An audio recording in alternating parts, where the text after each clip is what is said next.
500 East Colorado Boulevard in Pasadena. Join us for a powerful evening of music, unity, and support as talented performers from our community come together to raise funds for those affected by the wildfires. The concert is free, and all proceeds raised will benefit those who have sustained unimaginable losses. It's the Inner City Youth Orchestra of Los Angeles in concert, Sunday, February 2nd, 4 p.m. at the First United Methodist Church in Pasadena, located at 500 East Colorado Boulevard. All contributions should be made payable to the California Community Foundation Wildfire Community Fund. This is a community call to action from KBLA Talk 1580.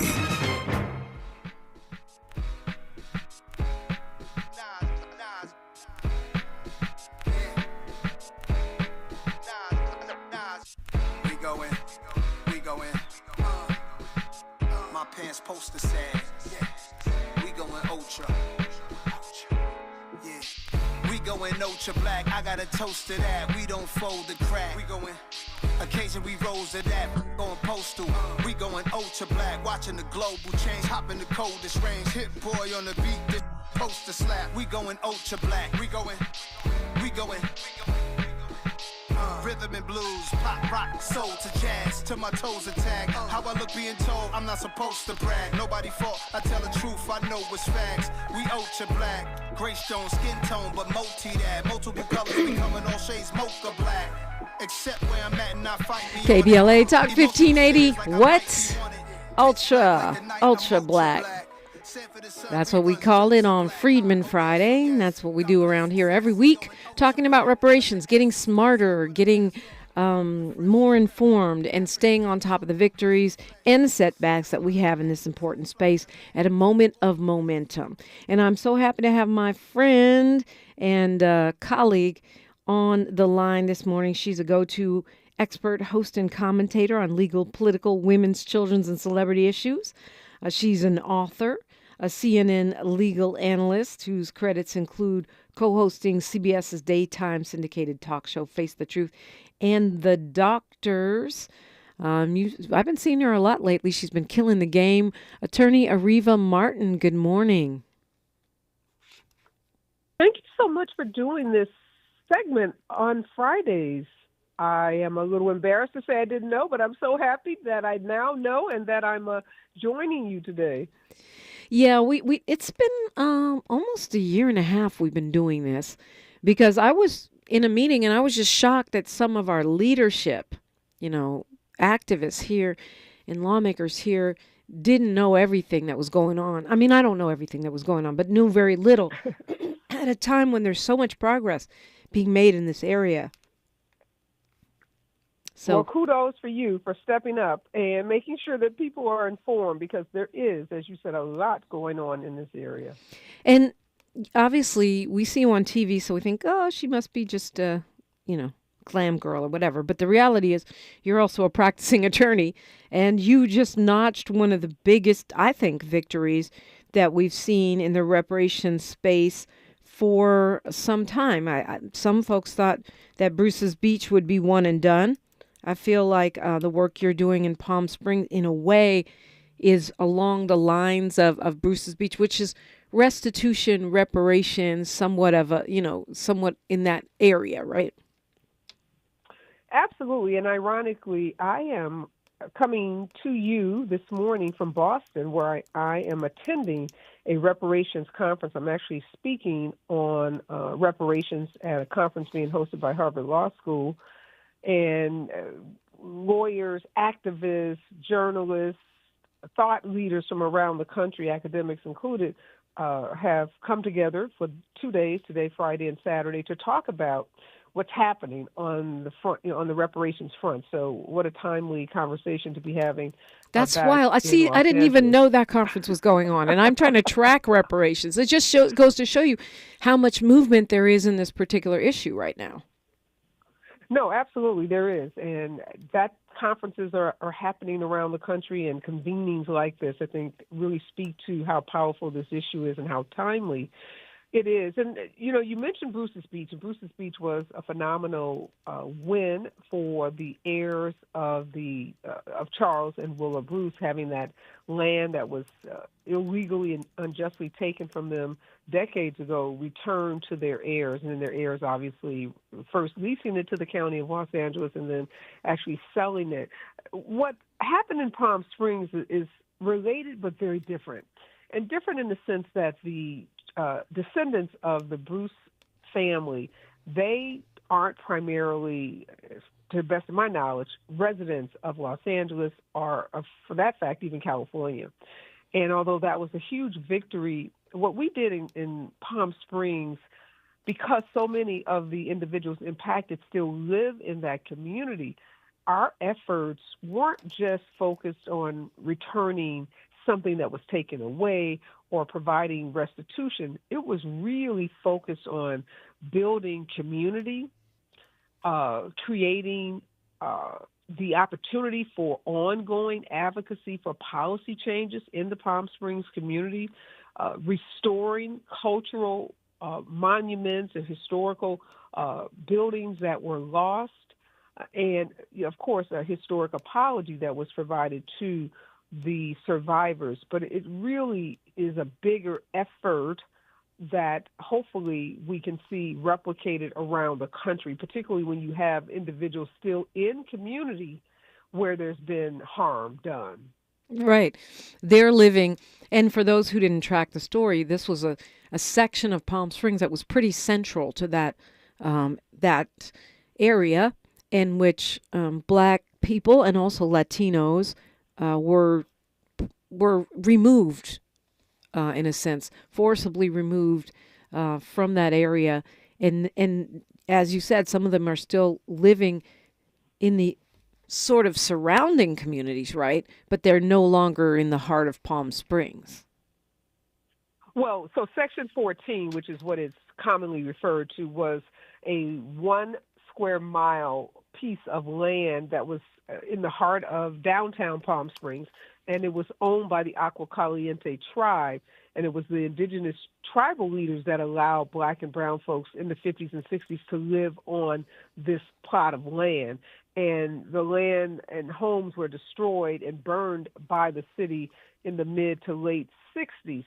The land now has been redeveloped. There are condos, part of the convention center, Agua Caliente casino. So the land is developed, and there are still Black and brown residents who lived on that strip of land in the 1960s who still live in the Palm Springs and surrounding areas. So Palm Desert, Banning, so many communities that are surrounding, but also in Palm Springs itself.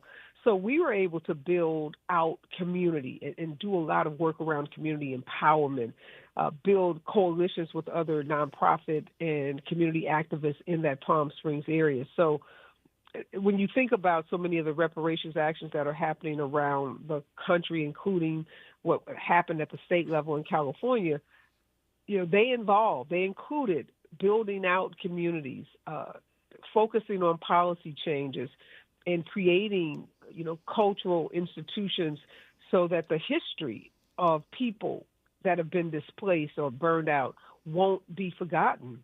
And so that's what's so powerful about a lot of these movements. A lot of folks get hung up, Dominique, on the money. Like, how much money are they getting? Right. Is there going to be money? And, of course, money is important, but also what we can build. And that's what so much of the work we did in Palm Springs really was, restoring agency to a Black community that had its power and agency stripped from it. Now to see so many of the folks engaged in ongoing efforts, because look, this is not going to be a one and done. You can have an action, make some progress, but it doesn't end there. Yeah. What happens beyond? So in Palm Springs, beyond our settlement, and there's a powerful nonprofit group that is continuing to work on the ground to push the city even further in terms of equity. Okay, and I think one of the reasons people do focus so much on the money, Areva, is because a lot of lawmakers and opinion makers say, oh, well, it's not about money. And it feels like they do it because they're trying to avoid the actual debt that's owed from a monetary standpoint. So I take your point. It's not a one and done. It's not just about money. And those folks aren't going to get Section 14 back because now it's developed. They're not going to, okay, here's your house back, like what happened to the Bruces. But the city actually did put money aside to compensate those folks, right? And then there's a separate fund to do home buyer assistance. Is that accurate? Yes. So the total, the case was resolved with a value of about $27 million.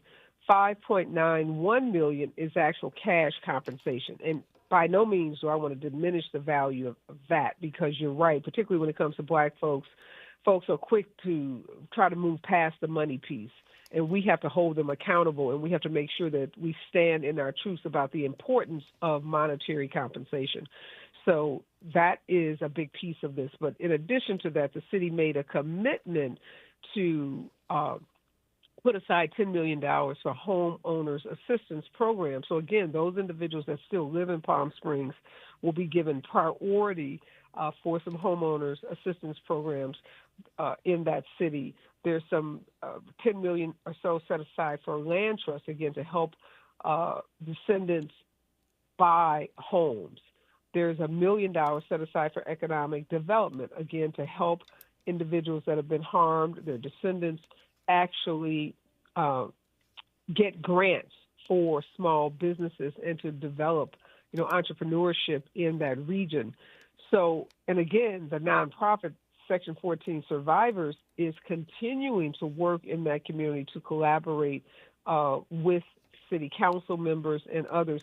And my goodness, we can't forget, again, I said the historic apology, but also there's going to be a day of remembrance. There's going to be a monument, again, to memorialize the contributions of these pioneers of Section 14 in the city of Palm Springs, a renaming of a park.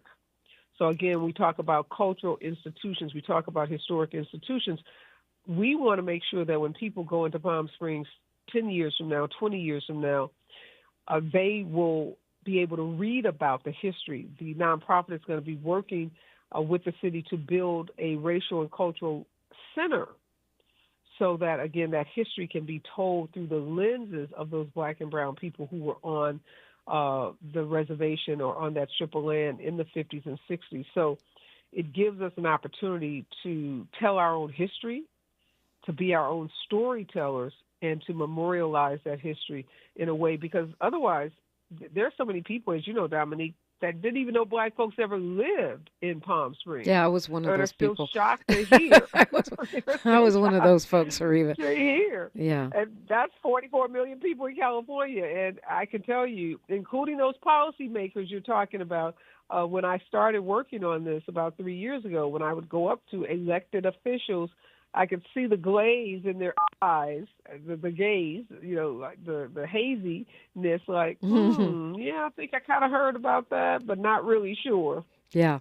Well, and when we come forward, Attorney Areva Martin, some folks probably got their hackles up when you said Black and brown. There are people who don't believe it can be reparations if it's not narrowly focused on Black people. And so let's look at that. Also want to ask you about the recent news around Harvard backing off of their slavery remembrance program and what that means. Maybe it's being misreported. You're there at a conference, you graduated from the place. Maybe you can help us understand what is going on and does that represent a backing away from a commitment to reparations? All that and more when we come forward on KBLA Talk 1580. She's reclaiming her time on KBLA Talk 1580. More First Things First with Dominique DiPrima when we come forward. They can do anything they want to us. We might not be back. I might be in jail. I might be anywhere. But when I leave, you can remember I said with the last words on my lips, I am a revolutionary. On Saturday, February 22nd, You are invited to A Night with the Panthers, a special fundraiser dedicated to supporting Black Panther veterans who now require assistance with essential needs such as medicine, food, and housing. These Black Panther veterans championed human rights, fed the hungry, educated the community, and stood as powerful symbols of resistance and resilience. Despite their incredible sacrifices, loving and serving the people did not come with retirement plans or financial security. So, now it's our time to honor their legacy and ensure that they are cared for with the dignity they deserve. You can help by attending and supporting A Night with the Panthers, Saturday, February 22nd, 6:30 p.m. to 10 p.m. at the Project 43 Team Post Center, 6841 Crenshaw Boulevard, Los Angeles. For more information, contact Black Panther Party Breakfast at gmail.com or call 707-554-2784. That's Black Panther Party Breakfast at gmail.com or call 707-554-2784. This is a community call to action from KBLA Talk 1580.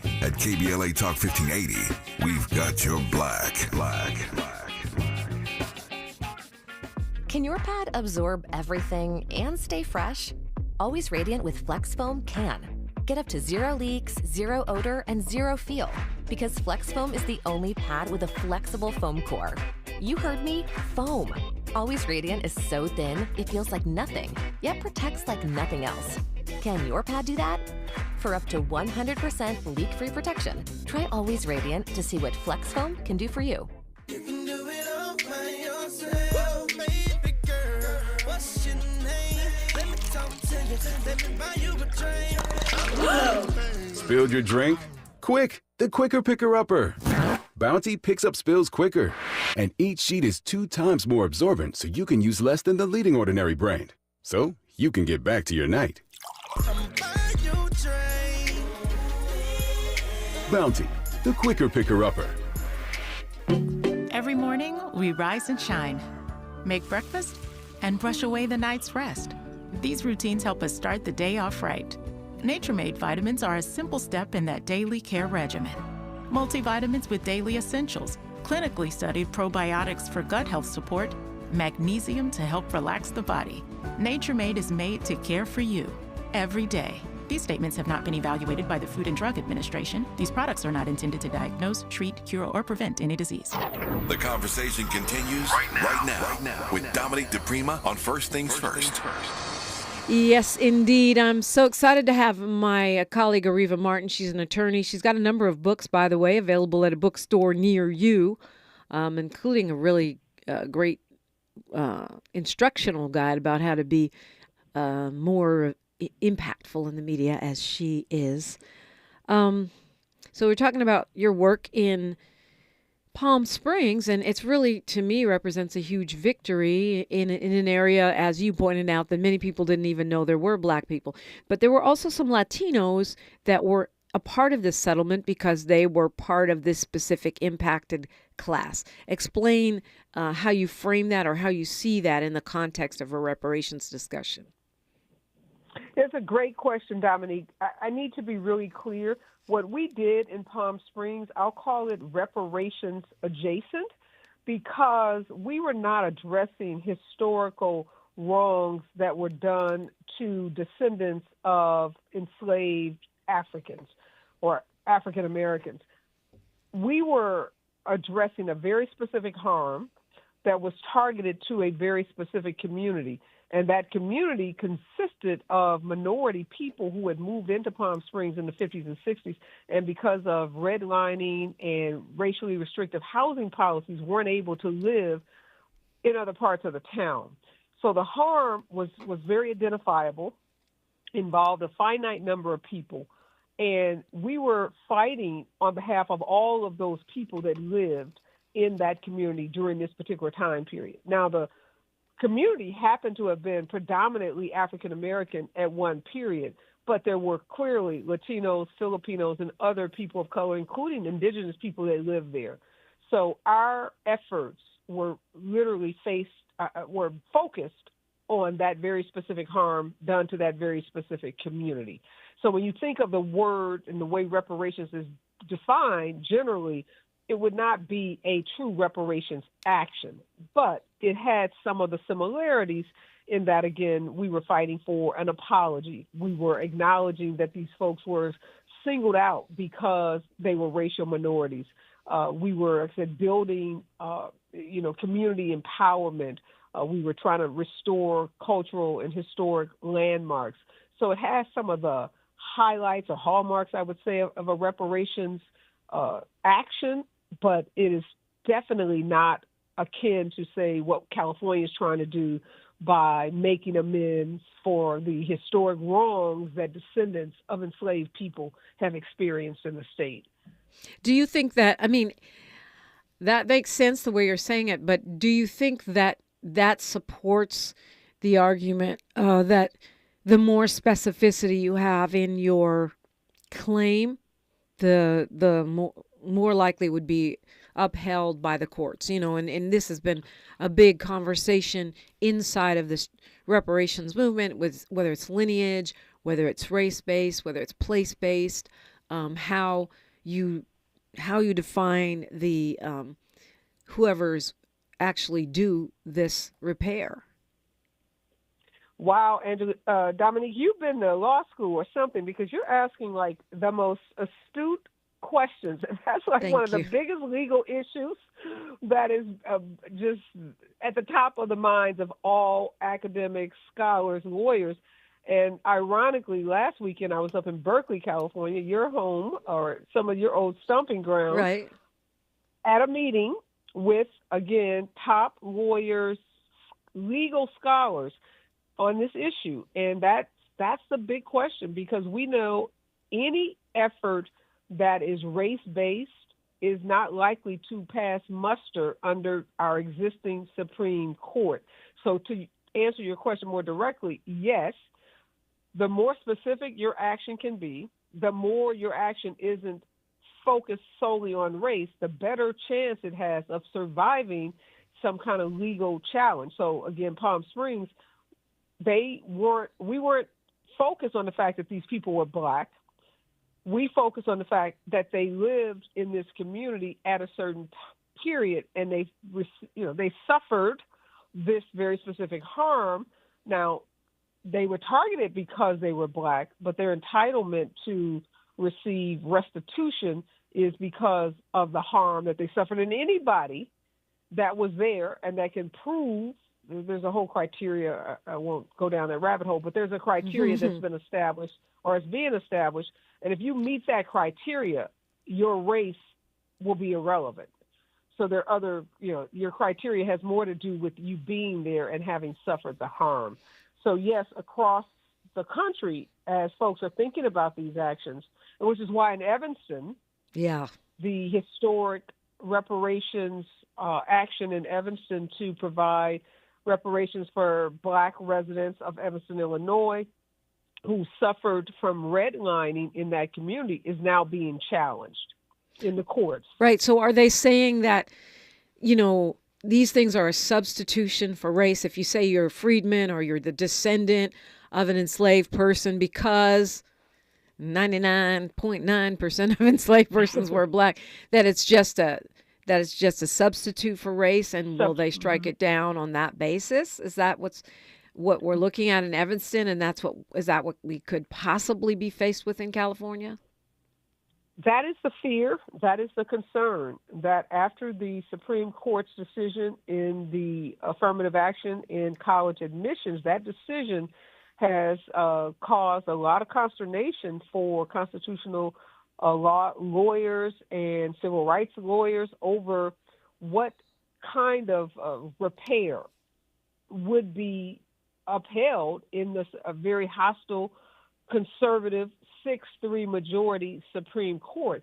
And if the remedy for the harm is based on, again, race, there's concerns that that type of remedy will come under what's called a strict scrutiny analysis, which is the highest level of scrutiny at the Supreme Court, or the constitutional level of scrutiny, and that it's likely to fail under this court. So folks are scrambling. That's why I'm at Harvard for this conference, to convene with peers and some of the leading thought leaders on this topic so we can better figure out how to frame these actions under a Trump administration, which I read something today, which I wholeheartedly believe. Trump has made attacks on, and I'll use, the DEI because that's a proxy for race-based, in his mind, any kind of initiatives. He's using, that has become second to immigration for him and MAGA, his MAGA, followers in terms of what they are trying to dismantle in this country. Yeah, I think that's right. And it's very blatant. But the reason I call it Freedmen Friday is because that's what we were designated after the Civil War, freedmen. Some people say Negro or FBA or lineage based. There's a lot of different names, ADOS. And I think all of those are at least partly attempts to refer to a very specific group so that we could avoid being DQ'd or given this extra strict scrutiny because of race.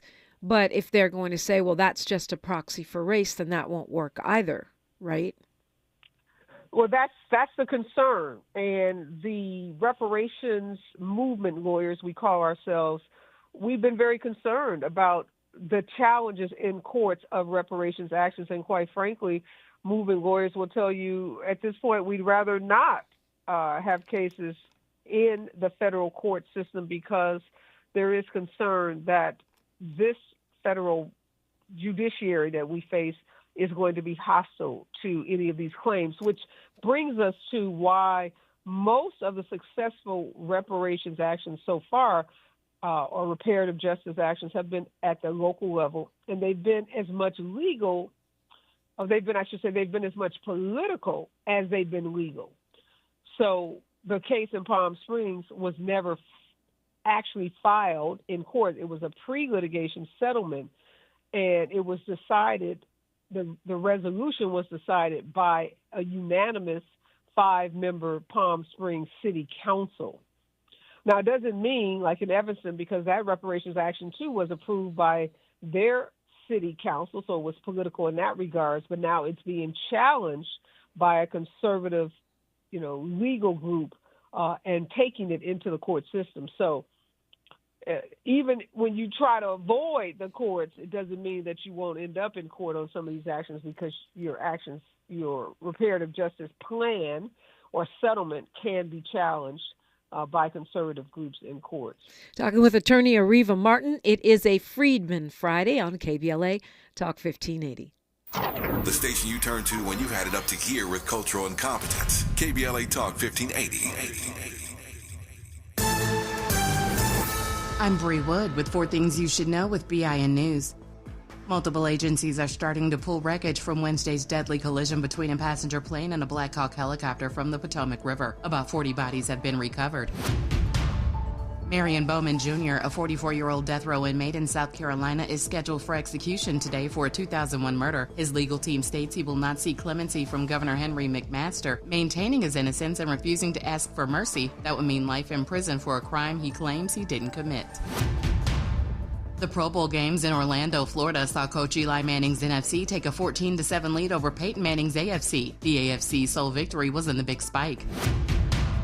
And Will Smith is dropping a new solo album titled Based on a True Story. It's set to release this March and is his first full-length album in over 20 years. I'm Bree Wood on the Black Information Network, your home for Black News First. Count on Lowe's to lend a hand to prepare, recover, and rebuild during the wildfires. Lowe's is a part of your neighborhood and want to make sure you have the supplies you need when you need them. Visit Lowe's in-store or online to get emergency supplies now and learn about relief efforts in your area. This is the KBLA Sports Minute with Ray Richardson.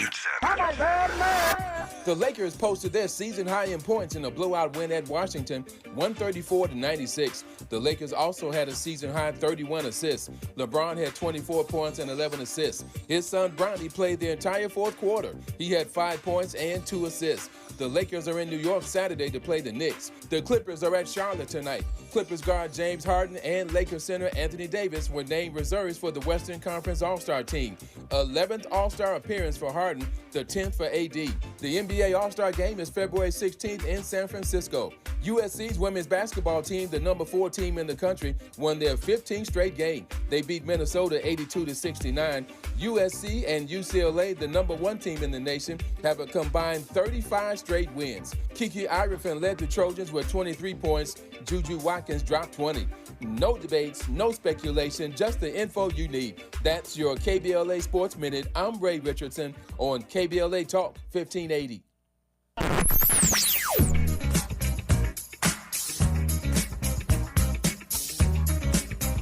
This is KBLA Talk 1580. Talk radio. That's music to your ears. We're unapologetically progressive. KBLA Talk 1580. The new year brings new health goals and wealth goals. Protecting your identity is an important step. Your info is in endless places that could expose you to identity theft, leading to lost funds. LifeLock monitors millions of data points per second. If your identity is stolen, our restoration specialists will fix it, guaranteed, or your money back. Resolve to make identity health and wealth part of your New Year's goals with LifeLock. Save up to 40% your first year with promo code NEWS. Visit lifelock.com. Terms apply. Why choose a Sleep Number smart bed? Can I make my side softer? Can I make my side firmer? Can we sleep cooler? Sleep Number does that. Cools up to 8 times faster and lets you choose your ideal comfort on either side. Your Sleep Number setting. And now save 50% on the new Sleep Number limited edition smart bed. Limited time. Exclusively at a Sleep Number store near you. Learn more at sleepnumber.com.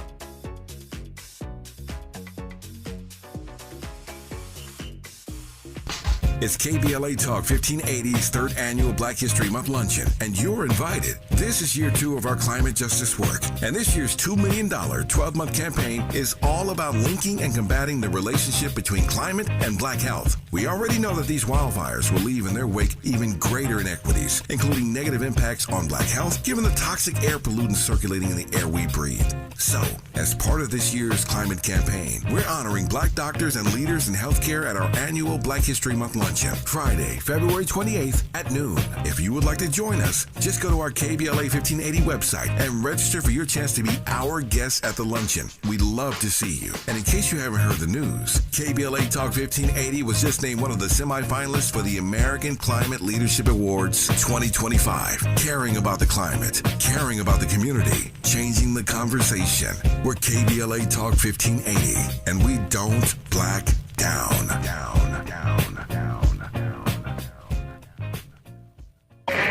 This is KBLA Talk 1580, where hate meets a scholarly match. Attorney Areva Martin is with me. She is one of the reparations movement attorneys, as she describes herself. Also, she created the Special Needs Network. She's an author, and she is a pundit on television. I love your book, by the way, Make It Rain, How to Use Media to Revolutionize Your Business and Your Brand. I know you've written other books since then, but that one for those who like to try to break through this media landscape of BS and lying press secretaries, you might want to read that one. Yeah, I think the book probably has more significance today than ever, Dominique, because we all are being called upon, right, to stand up, to resist, to use our voices, and to fight back the tyranny that's happening in this country. And so, yes, pick up a copy of Make It Rain. It will help you as you devise your social media strategies and your strategies to be a part of the resistance movement. Yeah, I know that's right. And you know what? I should have started off by saying congratulations, because whether we call it reparations, restitution, or just a good day, that is, I think, a huge victory, Areva Martin, what you were able to do in Palm Springs with that Section 14, getting direct payments to people who had their homes taken from them, and then policy changes on a city level, and an apology, and help for housing grants. That's I think it's just a great model. Maybe not for, as you said, a federal or even a statewide reparations program, but certainly a way to go in, be laser focused and specific, and get a concrete outcome. Yes, and the reality is, Dominique, there's so many Section 14 examples around the state and around the country. So there's so much work that can be done to provide justice or to help individuals that have been harmed get justice without necessarily having, major state legislation like we tried to have in the state of California. That ended up being a big disappointment for a lot of folks. And I know some of the the Black Caucus leaders in our state said this year, this legislative term, they're going to be back with some legislation, hopefully, that will address some of the findings in the largest state reparations report. But even in the absence of some, large state bills, there are things that can be done at the local level. So, I'm just excited about seeing what other cities and other municipalities around this country are doing. And that's the thing.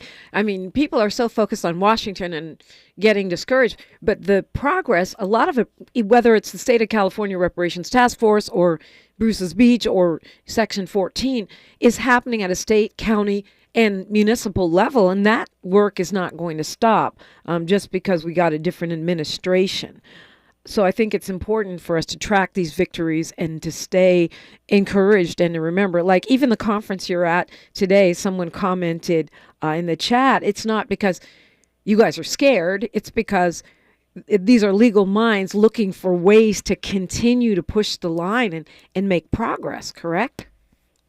Oh, absolutely. I mean, we've got to stay focused on the work that was started way before Donald Trump even got on the scene.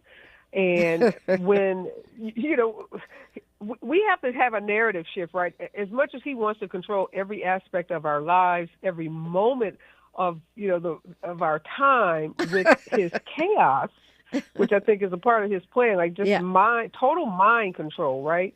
We have to resist that, and we have to remind ourselves that we had an agenda, and we have an agenda, and we have to keep pursuing that agenda. And that agenda has been about progress. It's been about equity. It's been about social justice on so many different fronts, whether it's police, reforming our police, or addressing harms that were done, historical harms to Black folks and other marginalized communities. That work must and should continue despite his efforts to stamp it out. Chaos is mind control. I love that. So I'm reading that staff members at Harvard University, your alma mater, that were part of something called the Slavery Remembrance Program, have been laid off. This was part of a Harvard program to help find specific descendants of people that were enslaved by Harvard University's leadership, their faculty, their staff, and provide reparation. And my understanding was like $100 million program. And now these folks have been laid off. And apparently they've been finding people who had been enslaved between 1660 and 1815, specifically connected to the university. So how do you read this? What do you know about it? And how concerned should we be, not just about Harvard, but similar programs? I mean, this is one area where we have seen progress. Georgetown and other universities saying, let's find our specific culpability here and come up with an actual repair or restitution program that we can administer ourselves. Well, you're being kind when you said laid off, because the reports that I've seen and what I'm hearing is that they were abruptly fired, that the director of the program was having issues and was at odds with his boss over the very thing you just said, the fact that they were identifying descendants of the enslaved that were associated with Harvard University, and that there was an effort on the part of the university to try to limit that research so as not to expand the number of descendants that were actually identified. So there was conflict between the director of the program and the Harvard, the management team, let's call it that. And the director apparently gave an ultimatum: either allow us to do this work unfettered, and the university took the guy said, I'm, fire me. And apparently a couple of days later he was fired. Now, Henry Louis Gates, who we all know from PBS and his amazing work, is on the advisory board, and he's issued a statement praising the executive director for his work, but saying they're now going to outsource the work to an outside nonprofit organization and that the work will continue. Now, he's an advisor. He's he's on the staff at Harvard, so it's what you would expect for a spokesperson at the university. But look, the optics are horrible because all of this is happening at the same time as Trump is coming into office. Trump is targeting those institutions, including universities, that have any kind of DEI programs. And so for Harvard to do this in this moment, even if this had nothing to do with Trump, you just have to question the wisdom of the timing of it. And it definitely doesn't inspire a lot of confidence that the work is going to be done with the same vigor as it was being conducted previously. So, right. And it even if it was being done as some kind of cover, and as you say, they're outsourcing it. So now I guess they can have, deniability as far as, well, this is not a university program. This is something that's being administered by this outside group called American Ancestors, I think. Mm-hmm. It seems like a part of a trend line, and that's the part that's problematic to me. Do you feel like it's possible from a legal standpoint? What the president talked about on the campaign trail was going after people who have endowments, scholarships, any kind of funding set aside for what he'll call DEI, affirmative action, and I'm sure that includes reparations, anything to help Black people, that he would go after it, try to get those funds, and then turn them over to white people, or, well, he didn't say white people. He said people who have been harmed by DEI, but we know what that's code for. Right. Can he do that? Legally, so much of what this president is attempting to do under any normal circumstances would be categorically deemed illegal. So much of what he's doing would be DOA because it would be stopped by our congressional branch of government, which is co-equal, right? The president is not over Congress. They are co-equal branches of government, Congress, the executive branch, and the judicial branch. But what we have seen under this, 8-9 days of Trump is a Congress willing, a Republican-led Congress, willing to capitulate and to cede its power over to Trump, to take a back seat to Donald Trump and to make itself a sycophant, subordinate of the executive branch rather than a co-equal branch. So even what we saw a couple of days ago with freezing funding that had been authorized by Congress that only could be clawed back by Congress, but Donald Trump by executive order attempting to freeze or to halt certain payments, and Congress not standing up and, calling foul and making it clear that he had no power to do that. So to answer your question, no, he can't legally do so many of the things he's attempting to do, but it comes down to enforcement, right? Yeah. So you will see a barrage of lawsuits, like we did see a lawsuit filed, and there was a temporary order preventing him from moving forward with this program to, stop these payments, and then he himself reversed himself on it. But these will be legal challenges. 200 plus executive orders. You should expect to see lawsuits filed by various groups challenging so many of those orders because, to your point, no, he doesn't have the power under our Constitution as we read it, but you saw the press conference with his new press secretary who said birthright citizenship is not constitutional. Yeah. And hello? Is she a lawyer? Hello? Is she a constitutional scholar? Well, can she read? Let's start there. Can she read? Questionable. So, but we're in, I hate to use this word, but it's been overused, but these are unprecedented times with a person who is a tyrant, told us he would be a tyrant, and is acting as one. And I don't know if you've seen this, Dominique. This is something very interesting. The right is now basically telling us to get over our dictator phobia, they call it. Yeah. And to acknowledge that the government is inefficient, bureaucratic, not responsive, and like a big corporation that's not responsive. We need to accept that in this era, Trump is going to be like a new CEO coming into a private company. He's going to be a disruptor. He's going to shake things up.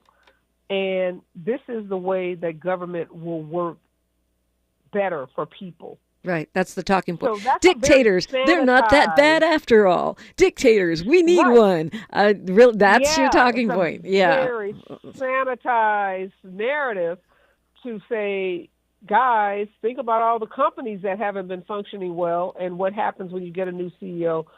It's very scary. Yeah, well, it's incredible. And a Nazi salute is not a Nazi salute. We're talking with Attorney Areva Martin, and we've got some questions for you in the YouTube chat. We'll address those when we come forward on a Freedmen Friday. That's exclusively on KBLA Talk 1580. More of First Things First with Dominique DiPrima when we come forward. KBLA Talk 1580. We've got a lot to talk about.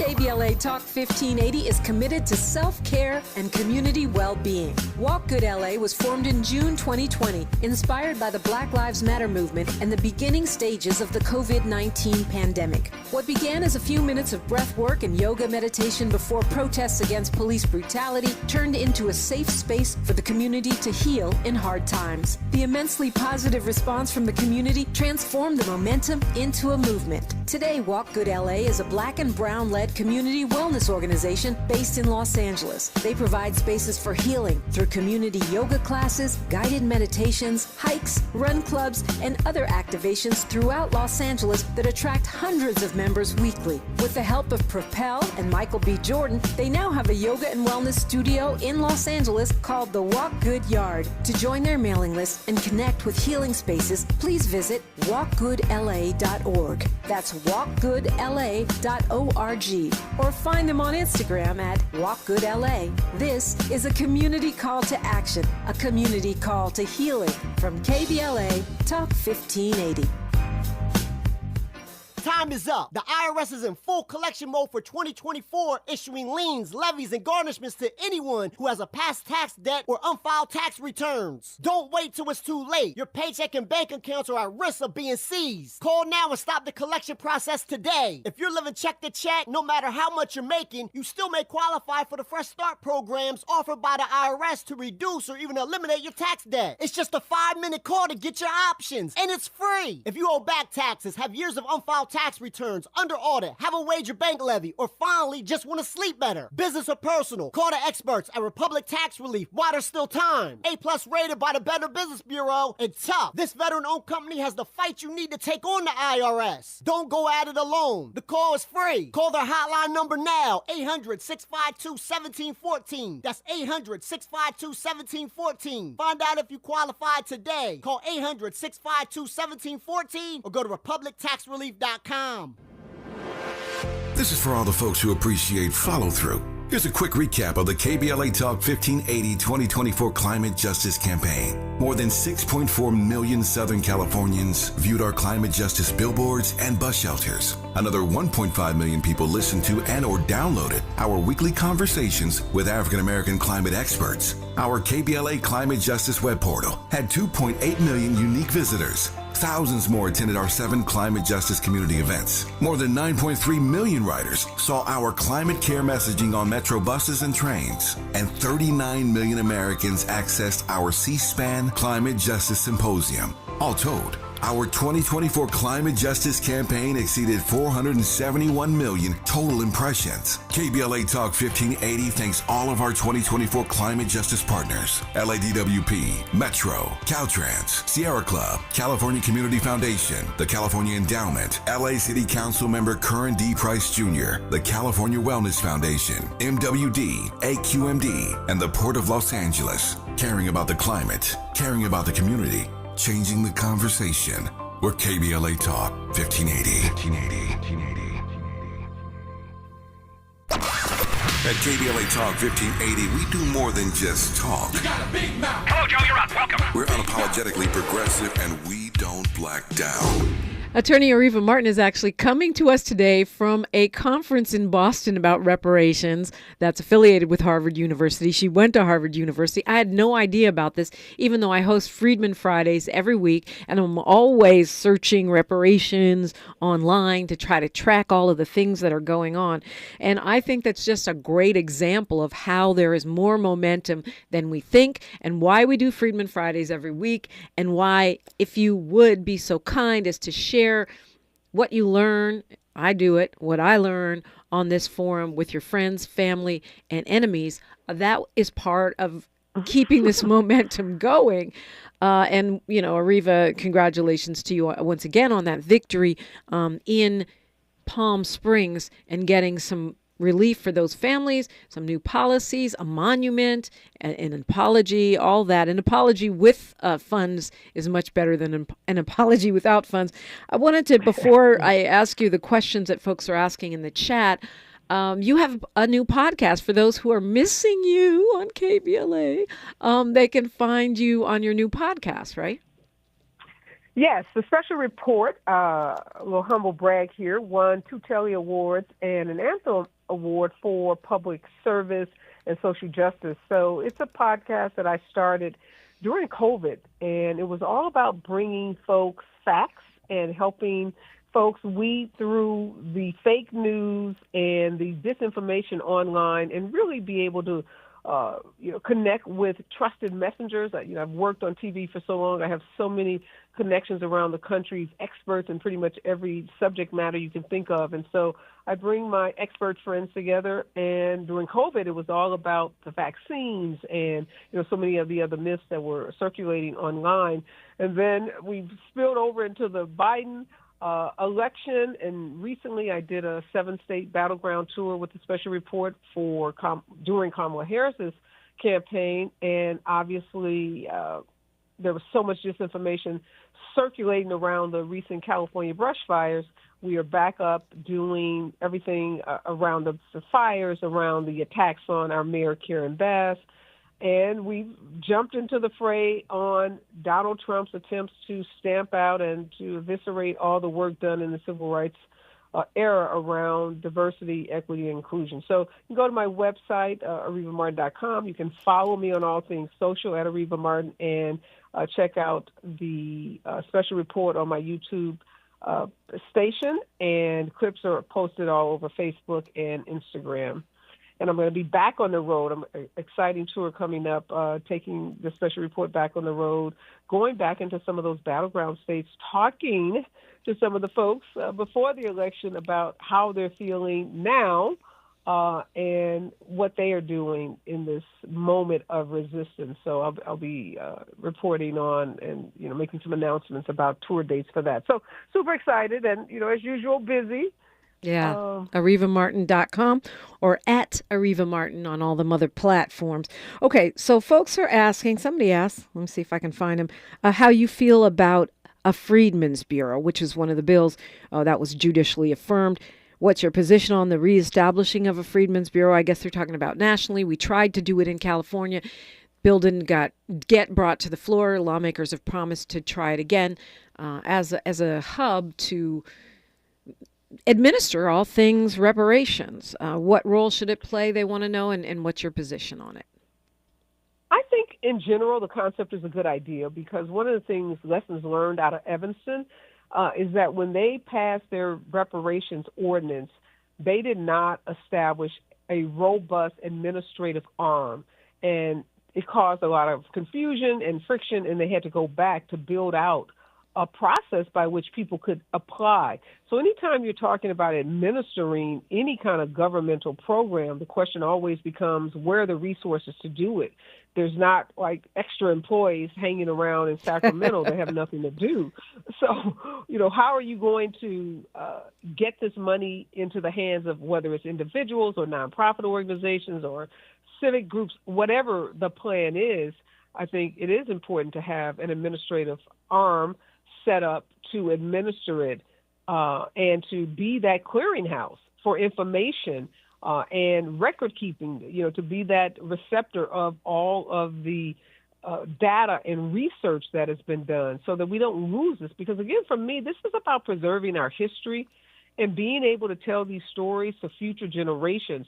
So that bureau, whatever the name of it might be, could also serve in that capacity as well. And I think that's really, really important. Yeah, many good points there. Also, to me, just the fact that a Freedmen's Bureau exists, which we haven't seen since the Civil War, the end of the Civil War, that's a win in itself. That is, now it's up to us to give it things to do, but the establishing of that beachhead, to me, that's a win in itself. Jerry Anderson says, please make the case for the Fraternal Order of Police, police unions as organizations owing reparations. Thoughts on that? That's a good question, comment, Jerry, because there's a professor that I do a lot of work with. He's actually at this conference as well. He's a professor at Loyola Law School in Los Angeles. His name is Eric Miller. He worked on the Tulsa reparations cases there. He did some consulting with me on Palm Springs. He's involved through his anti-racism center at Loyola in a big project focusing on the sheriffs in Los Angeles and making a case for reparations from the Los Angeles County Sheriff's Department because of the abusive policies and practices that they've had under, various leaders. So I'm going to bring that question to Professor Miller about the police union and if his work will touch on the unions or if he's thought about expanding that work. So, Jerry, there is work being done at the local level, law school in Los Angeles, looking at police entities. Right now it's focused, from what I know, on the sheriffs, but it very well may be broader, and I'm going to definitely try to find out. Really appreciate you. We've just got a few 30 seconds here. Attorney Areva Martin, on this Freedmen Friday, what would you like to leave us with? Well, one thing I'm going to do, Dominique, is I'm going to come back to the show whenever you invite me back and debrief you on what I learned from this conference and what's happening nationally around this issue of reparations. Now that I know that you and your listeners have such a keen interest in it, I want to make sure you have the latest. I'm going to try to get some more tea on what's happening at Harvard around firing of that whole department. And I just, again, congratulations and kudos to you for keeping this issue so front and center. And I'm going to do my part to help you keep it front and center. Thank you so much. The sisterhood is real, and definitely I would love to have you back for that tea. We got a special guest next hour, but you are always invited in to call 800-920-1580 or unapologetically reparationist, KBLA Talk 1580. KBLA 1580 Santa Monica. I'm Bree Wood with 4 Things You Should Know with BIN News. Multiple agencies are starting to pull wreckage from Wednesday's deadly collision between a passenger plane and a Black Hawk helicopter from the Potomac River. About 40 bodies have been recovered. Marion Bowman Jr., a 44-year-old death row inmate in South Carolina, is scheduled for execution today for a 2001 murder. His legal team states he will not seek clemency from Governor Henry McMaster, maintaining his innocence and refusing to ask for mercy. That would mean life in prison for a crime he claims he didn't commit. The Pro Bowl games in Orlando, Florida saw Coach Eli Manning's NFC take a 14-7 lead over Peyton Manning's AFC. The AFC's sole victory was in the Big Spike. And Will Smith is dropping a new solo album titled Based on a True Story. It's set to release this March and is his first full-length album in over 20 years. I'm Bree Wood on the Black Information Network, your home for Black News First. Count on Lowe's to lend a hand to prepare, recover, and rebuild during the wildfires. Lowe's is a part of your neighborhood and want to make sure you have the supplies you need when you need them. Visit Lowe's in-store or online to get emergency supplies now and learn about relief efforts in your area. This is the KBLA Sports Minute with Ray Richardson. The Lakers posted their season high in points in a blowout win at Washington, 134-96. The Lakers also had a season high 31 assists.